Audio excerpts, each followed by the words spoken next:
নমস্কার বন্ধুরা, আপনারা সবাই কেমন আছেন? আশা করি ভালোই আছেন। আবারও অনেক দিন পর আপনাদের উদ্দেশ্যে একটা ভিডিও নিয়ে এলাম। কিছুদিন আগে আমরা শান্তিনিকেতনে গেছিলাম এবং সেখানে আমরা যখন ইউনিভার্সিটি যাওয়ার পথে রওনা হয়েছিলাম, সেই যাওয়ার পথে আমরা অনেক কিছুই দেখেছি। প্রত্যেকটা ঘরে প্রায় শীতকালীন ফুলের চাষ তো করা হয়েইছে, কিন্তু দেখুন এই বাড়িটি অসম্ভব সুন্দর লাগছে। এই বাড়িটির নাম দক্ষিণ হাওয়া। টোটো চালক দাদাই আমাদের বললেন, ভালো করে বাড়িটিকে দেখুন। সত্যি এত সুন্দরভাবে ডেকোরেট করা হয়েছে বাড়িটি, তা সত্যি না দেখলে বিশ্বাস করা যায় না।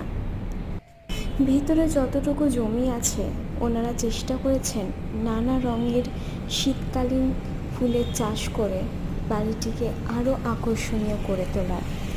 এছাড়াও বাইরে থেকে দেখলে বোঝা যাবে বাড়িটির মধ্যে শুধু ফুল ছাড়াও দেওয়ালের অঙ্কন, চিত্রের নানান রকম বৈচিত্র্য তুলে ধরা হয়েছে।